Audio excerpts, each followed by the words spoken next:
a ponto de João Paulo II dizer: o maior teólogo da Igreja Católica em todos os tempos foi Lutero. Politicamente, para tentar amainar, porque aquele foi um belo papa político. Mas Deus tem os seus caminhos. Deus tem umas coisas engraçadas. Meus irmãos, nós precisamos fazer uma avaliação dessa corrupção do humanismo.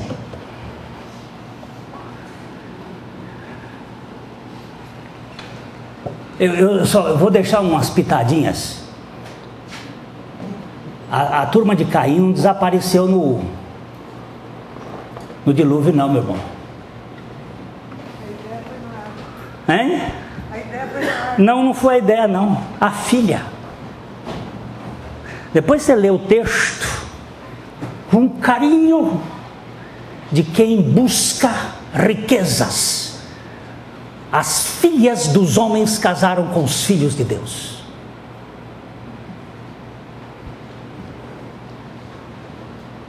Filho de Deus é quem nasce de novo. Todo que invocar o nome do Senhor será salvo.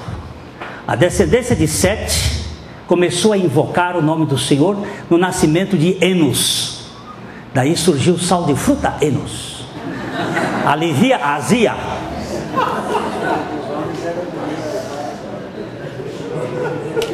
Os filhos de Deus não têm azia. Estão livres. E os filhos, as filhas dos homens são os descendentes de Caim. Não tem nada a ver com Dan e Ken. Eram os deuses astronautas. Tem a ver com descendências dos filhos dos homens. Do humanismo que vem desde Tubal-Caim até Nimrod, de Nimrod até a Babilônia, da Babilônia para o seio de Jerusalém, do seio de Jerusalém para dentro da igreja católica para a igreja protestante, da igreja protestante para a igreja evangélica, da igreja evangélica para a igreja neopentecostal, da pentecostal para a neopentecostal, sempre piorando. Sempre piorando. Cada vez mais o homem no trono. Cada vez mais o homem estipulando e comandando. Não tenho temor do mal, porque a minha vida está guardada em seu poder. Não recear não posso do malfeitor, que procura pertinaz me enfraquecer. Ele é astuto, mas nós estamos guardados no tesouro de Deus. Meus irmãozinhos, vamos dar uma caminhadinha de leve. Como é que se descobre que um sujeito ele é humanista religioso ou ele é filho de Deus, huiotheos, filhinho do papai? Como é que a gente descobre? No sotaque, no jeito de fazer. Você percebe se ele é filho de Abba ou se ele é um religioso camuflado. Manda ele falar, aí você, pelo bafo, você sente se é arubu ou se é pomba.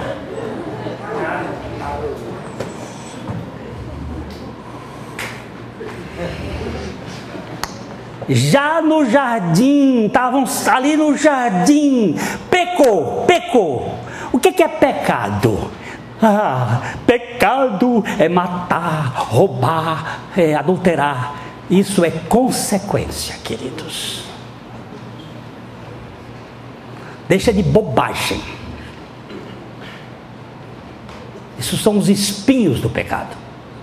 Pecado é não crer em Javé Elohim. Javé Elohim, Elohim é o nome plural da coletividade divina. A coletividade divina é o Pai, o Filho e o Espírito Santo. Eles não são... Deus não é um solitário, Ele é coletivo. Ele é uma coletividade. Ele é um só Deus, mas eles são 3 pessoas. É uma família. Quando você não tiver preconceito, leia a Cabana. Não tiver preconceito. Eu levei 6 meses para ler a Cabana. Ia e voltava, voltar. Porque o meu preconceito é grande demais. Eu sou um religioso velho quadrado, que Deus está destrinchando, mas foi tremendo para ler aquela Cabana. Eu ia e voltava, dizia, não pode, essa negra não pode ser Deus. Porque ele já começa botando uma negra gorda e cozinheira como sendo o pai. Não pode, eu sou preconceituoso.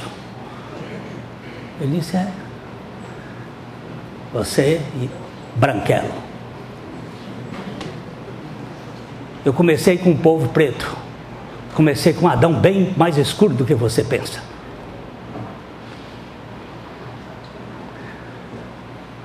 E ali naquela Trindade, aquela véia, aquela oriental e aquele marceneiro velho feio, que era Jesus, que não tinha nem beleza, nem formosura, não nos agradavam.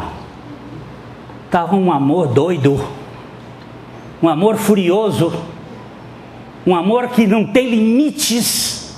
Então, quando você quiser deixar de ser besta,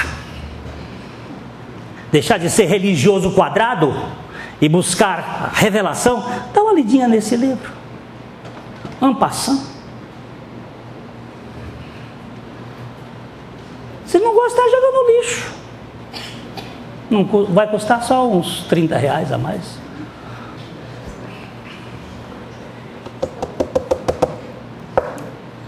Elohim, Deus plural. Javé, eu sou.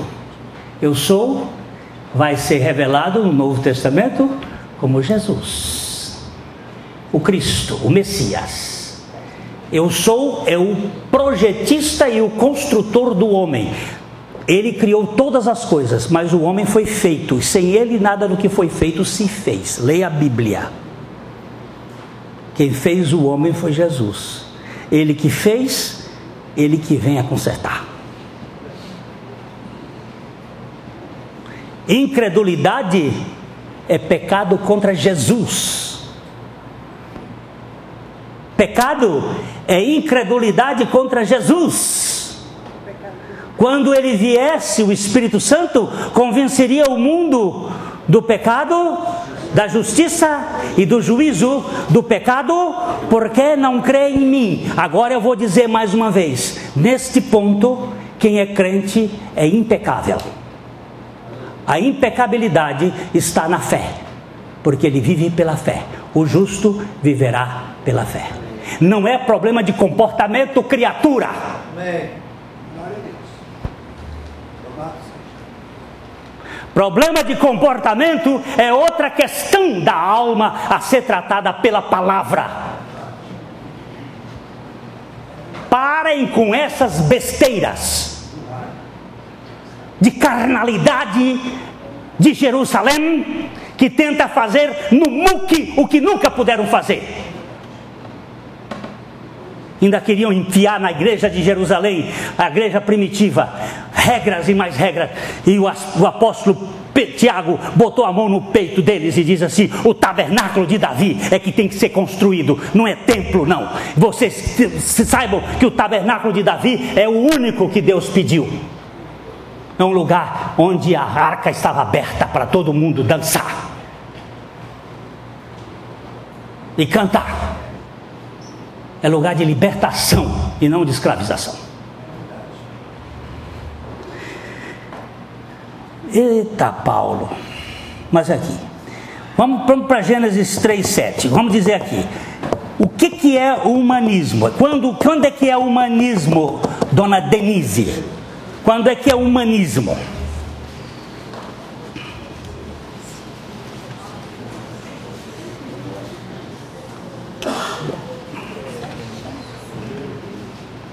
Abriram-se então os olhos de ambos, e percebendo que estavam nus, coseram folhas de figueira e fizeram cintas para cima.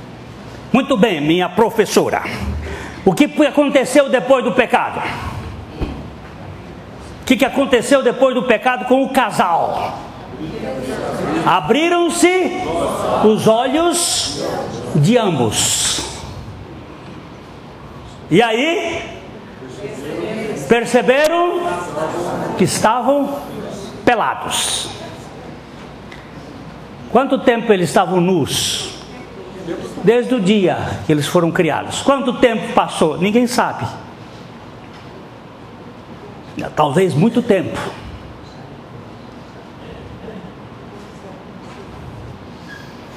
Eles estavam nus, não tinham problema, não tinham vergonha. A primeira coisa que apareceu no pecado foi a vergonha. Você sabe por que você vive escondido? Porque você tem vergonha de dizer quem você é. Sabe por que você tem vergonha de dizer por quem você é? Porque não tem um lugar de aceitação onde você pode dizer e a pessoa vai te amar. Então você tem que dizer que é Flamengo.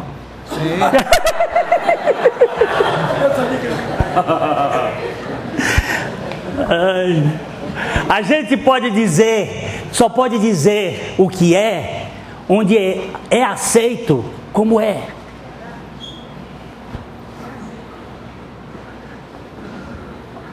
Abre esse negócio, pega um livro de papagaio que está bem dentro. É um livrinho verde, cheio de capa verde. O Brennan Manning, o último livro dele que ele escreveu é assim: Deus o ama do jeito que você é, não do jeito que você deve ser, pois você nunca será do jeito que deve ser. Toma na cara e sai rolando aí. Deus o ama do jeito que você é, não do jeito que você deve ser, pois você nunca será do jeito que você deve ser. Eu falei de perfeccionismo narcisista. Você lembra que Narciso ficava olhando para a imagem dele lá na água e morreu afogado? Porque achava que ele era o mais lindo do mundo. E aqueles outros perfeccionistas que ficam sofrendo porque não podem errar, não podem falhar.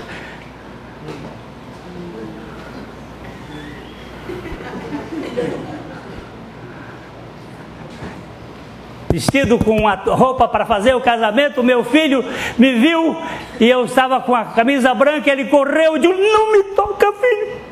Até hoje eu choro no meu coração. A minha camisa branca impediu meu filho de me abraçar. Ele estava sujo. Isso é coisa do diabo, isso é coisa do capeta. Era melhor tirar aquela camisa e vestir uma outra e dar um abraço nele.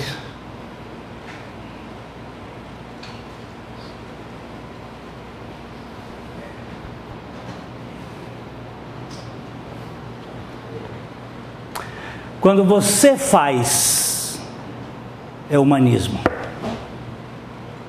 Quando Deus faz, é evangelho. Olha o 21, veja se é diferente. Gênesis 3, 21. E fez o Senhor Deus a Adão e a sua mulher túnicas de peles e os vestiu. Você viu ontem que nós lemos naquele texto longo do capítulo 16 que Deus fazia tudo por Jerusalém? Lembra-se do texto? Depois você leia também. Ele que fazia, ele que dava as joias, as roupas, ele que fazia. Olha, Deus, além de costureiro aí, ele é não é estilista, é costureiro e camareiro. Ele idealizou, fez a roupa e vestiu. Lógico que foi tudo por conta dele. É tudo por conta dele, é por ele, é dele, por ele e para ele. Agora isso não tira o mérito do homem? Tira ou não tira? E aí o bicho gosta? Não gosta. O que eu tenho que fazer? Qual é a minha contrapartida? Não tem contrapartida, aqui é graça. Você quer que eu leia?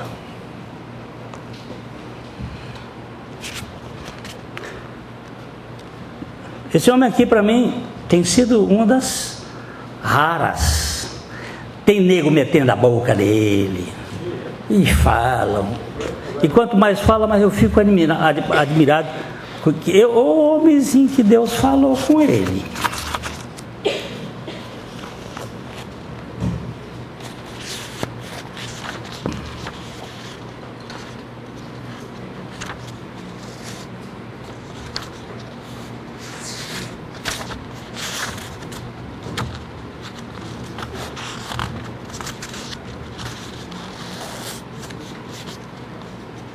A Escritura está cheia de maltrapilhos. Maltrapilhos é o ragamuffin. Ragamuffin é uma palavra que ele usava no inglês, que é um andarilho de rua, um mendigo. Os mendigos aceitos por Deus. A festa que Jesus mandou preparar, ele disse assim, os negros não quiseram, ele vai lá na rua, lá na encruzilhada, e pega os aleijados, os maltrapilhos, os fandangados, traz para cá para a festa. Está preparado mesmo, vamos fazer festa. Os outros não querem, deixa esse aqui, é com essa gente que eu quero fazer festa. Então ele diz assim, a Escritura está cheia de maltrapilho. Há um a quem não dei a devida atenção, sem dúvida pela razão óbvia de que à primeira vista ele não parece ser um maltrapilho. Seus feitos são heróicos, lendários mesmo. No entanto, ao olhá-lo com mais profundidade, eu vi os seus trapos. Ele se chamava Sansão, o cabeludo que fez voto de Nazireu, o último e o mais célebre dos juízes do Antigo Testamento, o guerreiro que matou um leão com as mãos e 1000 filisteus com uma queixada de jumento. Contudo, terminou a sua vida decantada na prisão, com cabelo raspado, olhos furados, fraco, cego, dependente pouco mais do que uma criança. Num ato final de zombaria, Sansão foi amarrado às colunas gêmeas do templo durante a festa do rei Dagon, para que o povo se divertisse à sua custa. Nem tudo, porém, era o que parecia ser. Se os filisteus reunidos ali naquele dia tivessem observado mais atentamente, teriam notado uma sombra que se alongava sobre a cabeça do maltrapilho. Seu cabelo começara a crescer novamente, restituindo-lhe a força. Num testemunho final ao Deus de Israel, Sansão agarrou-se às correntes que o amarravam e puxou-as com força. Com isso, o local onde estava veio literalmente abaixo. Com as forças que me restam, agora ele está falando, aos 78 anos, depois de ter sido soldado do exército americano, depois de ter sido monge franciscano por mais de 30 anos, depois de ter passado 10 anos na sarjeta, bêbado, caído, depois de ter ido para uma igreja batista e se decepcionado com os batistas por causa da religiosidade falsa, depois de ter se casado e ter se divorciado, depois de ter voltado a ser um bêbado, depois de todos os fracassos que ele teve, aos 78 anos e cego, com as forças que me restam, desejo me agarrar às correntes e puxá-las uma última vez. Minha esperança sempre é apontada para o Deus bom demais para ser verdade, meu Abba.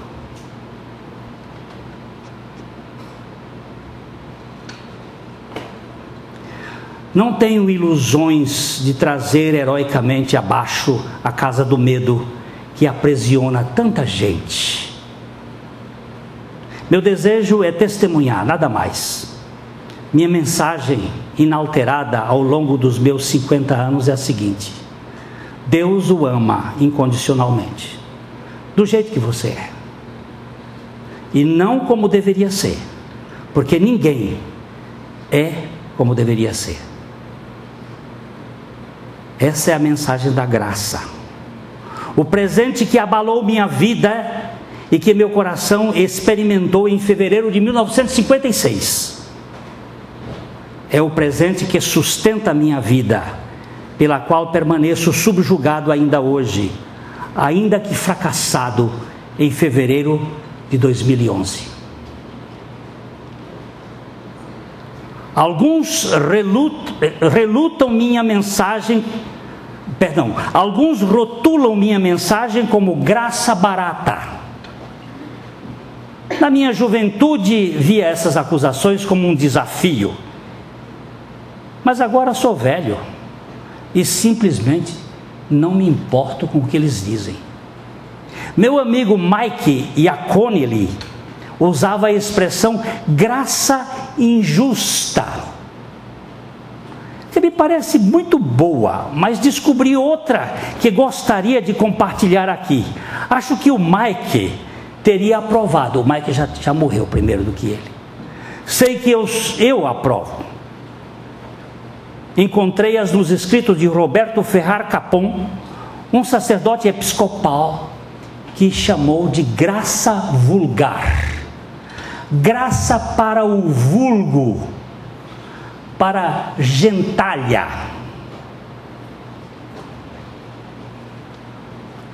Então ele vai citar Cupom. Ele diz assim: em Jesus, Deus pendurou um aviso com os dizeres: fui pescar na loja da religião. Ele fez tudo o que tinha de fazer em Jesus de uma vez por todas e em favor de todos, e simplesmente nos convidou a crer nisso, a confiar na bizarra e improvável proposição de que nele todo ser humano, sempre sobre a face da terra, é um ser livre, sem que por isso tenha de fazer algum tipo de esforço religioso. Não é preciso jejuar até sentir fraqueza nos joelhos, nem orar de jeito certo ou qualquer outra coisa que seja do jeito certo. Ninguém precisa também plantar bananeira, enfiar o polegar direito no ouvido esquerdo enquanto recita o credo correto. Não, nada disso. O espetáculo já foi devidamente estruturado no ministério do Cristo, embora ninguém perceba melhora nenhuma em toda a sua vida. Sim, é uma coisa maluca, e sim, é bárbaro, ultrajante, é uma graça vulgar. Um Deus que age dessa maneira é um Deus de péssimo gosto. O pior de tudo, não vale nada, mas é a boa nova, a única boa nova que dura de fato. Por isso eu a considero extremamente cativante. Deus me aceitou incondicionalmente. Isso aqui é leve que só uma pluma. Minha vida é um testemunho dessa graça vulgar, uma graça que espanta e que ofende os nobres, uma graça que recompensa o trabalhador aplicado que se dedica o dia todo às suas tarefas com o mesmo salário que paga o bêbado sorridente que aparece para trabalhar às 10 e vai embora às 5. É parábolazinha boa aquela de Jesus. O denário é o mesmo. Um chegou de manhã cedo, o outro chegou lá 3 horas da tarde. 5 horas da tarde, ele pagou a mesma. Graça.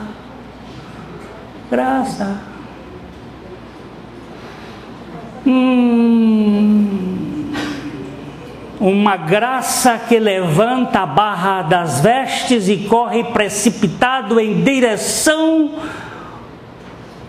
ao pródigo pecador mal cheiroso, cheirando a porco, e o envolve nela, decidido a dar uma festa de qualquer jeito. Uma graça que ergue os olhos injetados de sangue e acolhe o pedido de um ladrão moribundo: por favor, lembre-se de mim. E ele diz: é lógico que sim. Uma graça que é o prazer do Pai encarnado no Messias carpinteiro, Jesus o Cristo, que deixou à direita do Pai, não por causa do céu, mas por causa de cada um de nós, sujos e indignos, de você e de mim. Essa graça vulgar é compaixão indiscriminada. Ela opera sem pedir nada de nós. Não é barata não, meu irmão. É gratuita.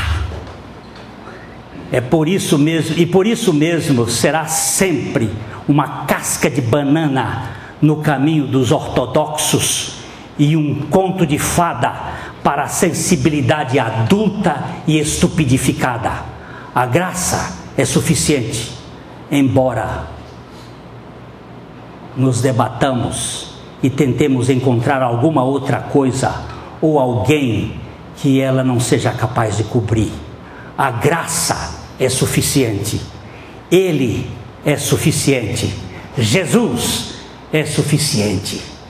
João, o discípulo a quem Jesus amava, terminou sua primeira carta com a seguinte expressão: filhinhos, guardem-se dos ídolos. Em outras palavras, fiquem longe de qualquer deusinho que vocês conseguem compreender. O amor de Abba não pode ser compreendido. Vou repetir: o amor de Abba não pode ser compreendido. É amor sem limites. Vá embora com seu peso. A religião que bota peso não foi a de Jesus. A de Jesus não é religião, é evangelho. Meu irmão, quando Deus faz, Ele veste.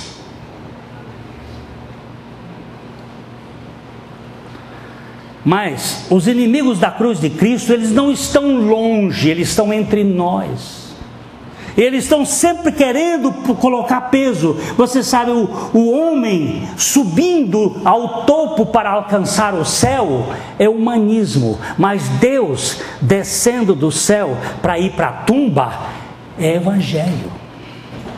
Sabe o que ele queria? Ele queria ir para o lugar onde você e eu estamos, no perímetro da morte.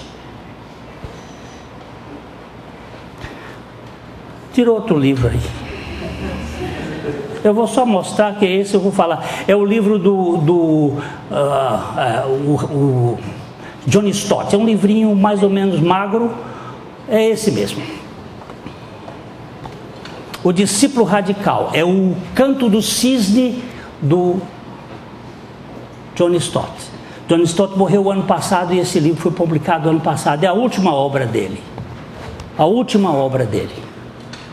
Então, ele fala algumas características de um discípulo de Jesus Cristo. Ele usa aqui 8 características. Primeiro, ele tem que ser um inconformista.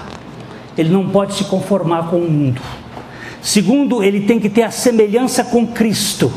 Terceiro, ele tem que ter maturidade.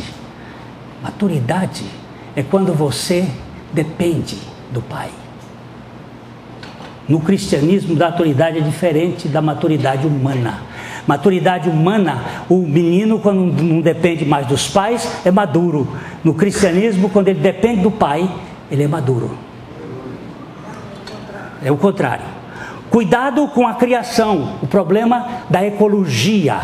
O cristão é um ser ecológico, porque Deus ama o mundo que Ele deu para o homem cuidar dele. Simplicidade, equilíbrio, dependência e a última de todas, a morte. Última característica do cristão que ele põe aqui, eu poria no primeiro, mas ele põe a morte. E ele diz o seguinte, eu vou ler um pedacinho aqui para a gente só encerrar, já. Mas amanhã a gente vai mais.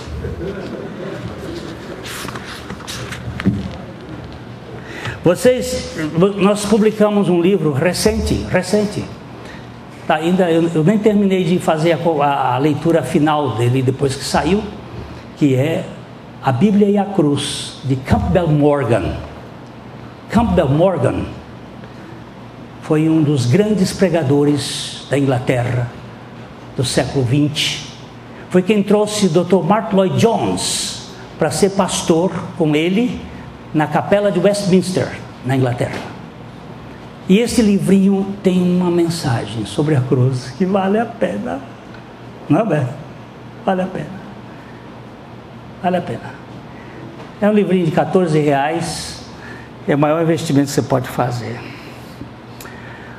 O apóstolo Paulo foi cuidadoso ao trabalhar esse ensino de Jesus, da nossa morte com Cristo. Em Gálatas, ele declara que havia sido crucificado com Cristo e que todos os que pertencem a Cristo também foram crucificados e crucificaram a sua natureza caída com todas as suas paixões e concupiscências com Cristo.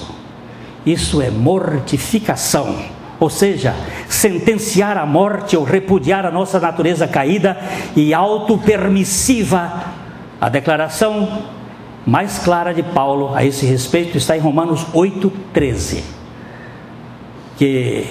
Porque se viverdes segundo a carne caminhais para a morte, mas se pelo Espírito mortificardes os feitos do corpo, certamente vivereis. Eis um versículo que define o evidente contraste entre a vida e a morte. Ele afirma que existe um tipo de vida que na verdade conduz à morte, e que existe um tipo de morte que na verdade leva à vida. Assim, se queremos viver uma vida de verdadeira realização de discípulo de Cristo, devemos crer e sentenciar, rejeitar radicalmente todo o mal à morte em Cristo. Como escreveu Dr. Martyn Lloyd-Jones, estou cada vez mais convencido de que a maioria das pessoas vive uma vida cristã problemática porque mimam a si mesmo espiritualmente demais. Mimam. Você sabe qual é a sentença? A sentença é que para o mal de Adão temos que morrer. Vocês ficam só nesta mensagem de morte. Pois é, foi Jesus que mandou. Anunciais a minha morte até que eu venha. Foi Jesus que mandou. Ele não mandou fazer outra coisa. Ele não mandou anunciar a ressurreição dele, não. Ele mandou anunciar a morte dele. Sabe por quê? Porque o pastor Humberto leu ali o texto que Lance Lambert falou, que não é o tanto quanto você vive, é o tanto como é. Bom, pastor Humberto, vem aqui, leia e já pega a conversa, porque amanhã é que nós vamos continuar dançando na sapatá da graça plena. Vem aqui, ó. A chave verdadeira para a vida transbordante, para a vida mais abundante, a vida de ressurreição, não é o quanto eu a vivo, mas quanto eu morro.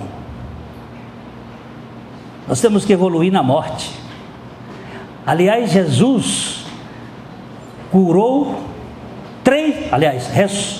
fez ressuscitação de 3 defuntos. Jesus nunca ressuscitou nenhuma pessoa antes da sua morte. Ele fez ressuscitação. Não confunda ressuscitação com ressurreição. Ressuscitação é o sujeito voltar a viver a vida que tinha antes. Ressurreição é ele viver a vida que vem da vida de Cristo.